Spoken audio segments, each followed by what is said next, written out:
আজ 8 সেপ্টেম্বর। আজকের দিনটা শুধু নায়ক নায়িকাদের জন্য নয়, আজকের দিনটা মঞ্চের কোণে দাঁড়িয়ে থাকা সেই ছোট চরিত্রটার জন্য, যে হয়তো এক লাইনের সংলাপ বলেও দর্শকের চোখে জল এনে দেয়। অভিনেতা মানে শুধু আলো নয়,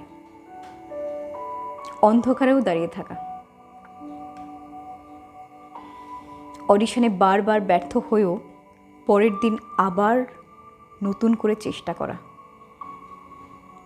আজকের দিন আমাদের মনে করিয়ে দেয়, অভিনেতা মানে শুধু গল্প বলা নয়, অভিনেতা মানে মানুষের স্বপ্নকে বাঁচিয়ে রাখা।